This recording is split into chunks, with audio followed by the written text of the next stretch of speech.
will start our course in calculus by video 1 in defining what is a function. A function is described as a specific type of mapping between two sets, an input set and an output set.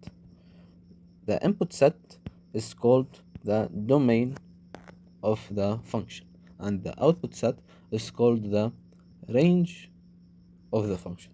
In the input set that is called the domain, the elements are called the pre-image of the function, and in the range in the output set, the elements are called the image of the function. In a function, an image can have more than one pre-image. So for this image, we can have more than one pre-image. But for a pre-image, we have only one at most image. So we can have only one image for a pre-image. We cannot see this form. This form is not accepted in function because, as we said, for a function in mathematics, the image can have more than one pre-image, but the pre-image have at most one image. Let's take the identity function. The identity function is represented as y equals to x, as x is the input of the function and y it is what the function returns, or the output of the function. So this function actually, as we can see, it returns the same number as it is given. So for x equals to 0, for example, y equals to 0. For x equals to minus 1, y equals to minus 1. For x equals to minus 2, y equals to minus 2, and so on. Let's take another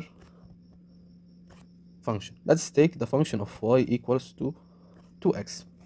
This function, as we can see, it is the function that duplicates the input number. So if we take x equals 0, y will be equals to 2 times 0 equals to 0. For x equals 1, y equals to 2 minus 1 equals to 2. For x equals minus 1, y equals to minus 2, and so on. Let's take now another example for y equals to x squared.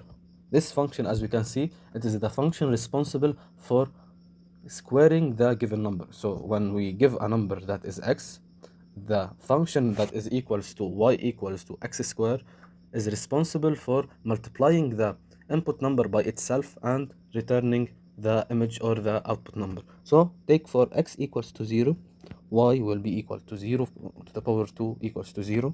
For x equals to 1, y equals to 1 also.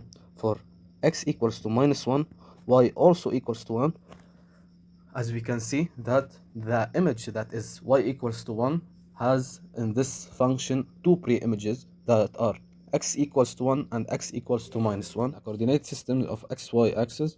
The x-axis actually is containing the domain of the function.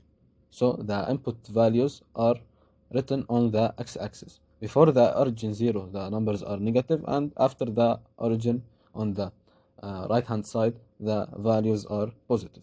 So, and on the y-axis, we will find the range of the function. So it contains the elements that are the output of the function that are the y. So if below the origin 0, the values are negative, and above the value 0 or the origin, the values are positive.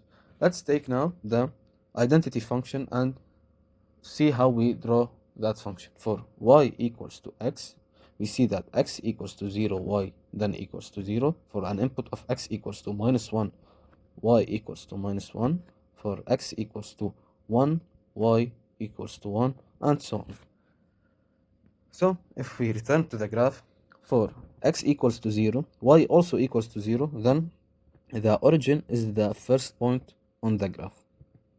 For x equals to minus 1, then y equals to -1 also, then we plot the point of the graph here. For x equals to 1, y will be equal to also 1, then the point will be up there, and so on. For x equals to 2, y will be equals to also 2.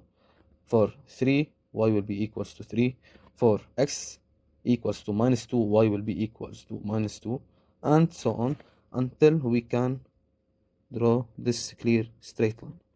This straight line actually defines or represents graphically the function of y equals to x. Then let's take another example of y equals to x squared.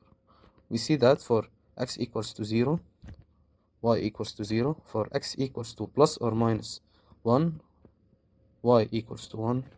For x equals to minus or plus 2, y equals to 4, and so on. Let's now try to draw this graph of y equals to x squared. So for x equals to 0, y equals to 0, then this represents the origin.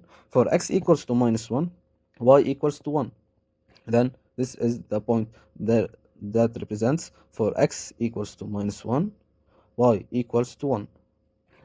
So, and for x equals to 1, y will be equal to 1 also. So, and for x equals to -2, y will be equal to 4. This represents another point on the graph. For x equals to 2, then y equals to 4 also. Then let's now try to figure out what is the shape of the function y equals to x squared. If we try to join the points that we've found out, we will have this representation. This representation actually is approximately y equals to x squared. Now we've found those functions. Let's now give some graphical representations and interpret whether those graphical representation can be a function or not. So let's take the example of a circle.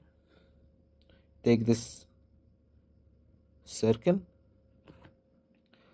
Does this circle actually behave as a function? The graphical representation of a circle is actually not a function. Why? Because we've said that in a function, the pre-image has only one at most images. So for the pre-image of 0, for example, it has on the circle two images that are 1 and -1. So the pre-image of 0 exists two images that are 1 and -1. This makes this graphical representation is not a function. So let's take another example. Let's take the example of this graphical representation. Does this graphical representation represents a function?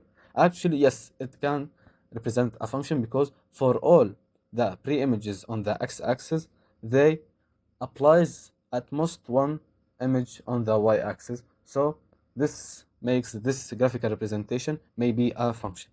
This is the end of our first video. See you in the upcoming videos.